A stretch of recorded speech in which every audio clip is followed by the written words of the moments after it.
update. We have another update from the East regarding North Korea's intent to launch a long-distance ballistic missile. On Wednesday, Japan condemned North Korea's plan to launch a space rocket, calling it a thinly disguised test of a long-range ballistic missile.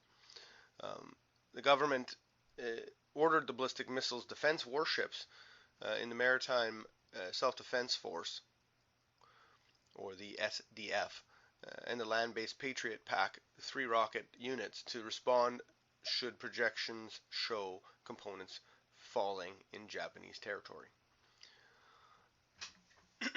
This effectively means the firing of a ballistic missile. It would be clear violation of the United Nations Security Control resolutions and grave provocative act against the security of our country, said the Prime Minister of Japan.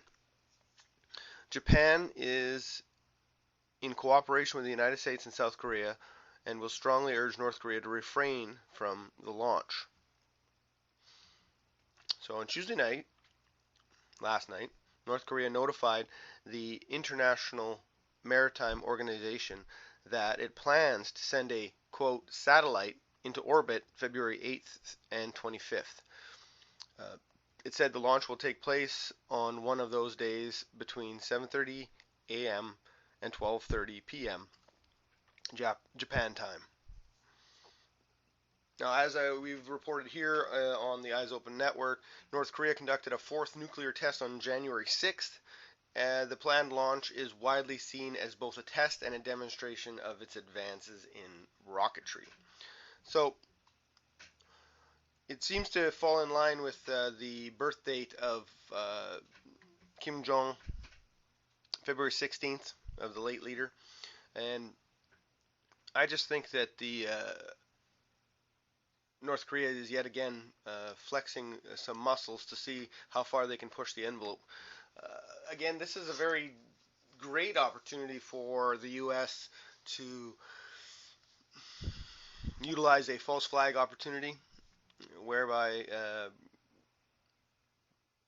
creating an opportunity for them to strike, then just kicking off a series of events like a domino effect or ripple effect of pushback and teams and people shoring up their teams and figuring out who's fighting who, and it just is a very dangerous and volatile situation when North Korea decides they want to just go ahead and do something. Japan's been instructed, the SDF in Japan has been instructed to shoot down the missile should it be launched. The UN Security Council resolutions have repeatedly banned any launch by North Korea that uses ballistic missile technologies. So this would definitely fly in the face of that. And I don't think North Korea cares. North Korea has declared the plan that would involve 3 parts of the rocket falling west of the Korean Peninsula in the East China Sea, southwest of the peninsula, and in the Pacific Ocean east of the Philippines, respectively. The rocket is expected to fly over the Sakishima island chain according to the map, with navigation warnings posted by the Japan Coast Guard on the website.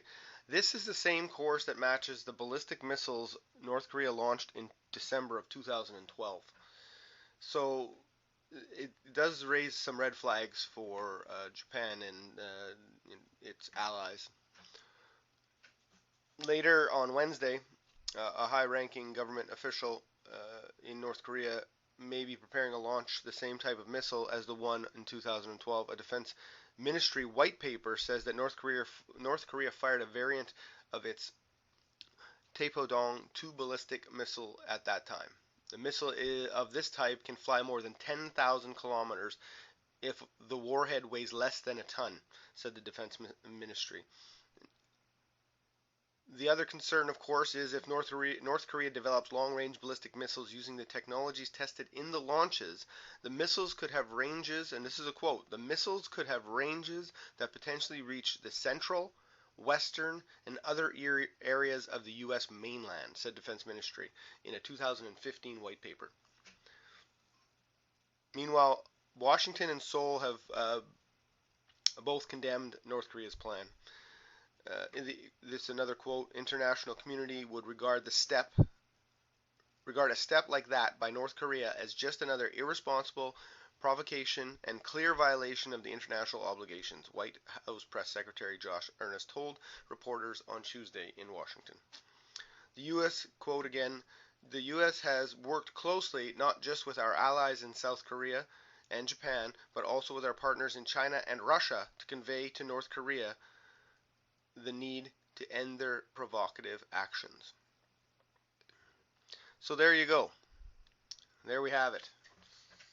That North Korea does not know how to exercise restraint, does not know how to listen to suggestions from its potential enemies, and it may be a way to unite the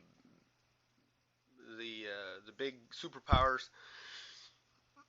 Instead of having them destroy each other, they have to take down North Korea because they're all crazy over there. So anyway, this has been a Eyes Open Network update regarding what's going on in North Korea and their latest provocation of and declaration of not really giving a crap what anybody else thinks. They're going to do what they want to do. You should pay close attention to this. Be mindful of what's going on over there.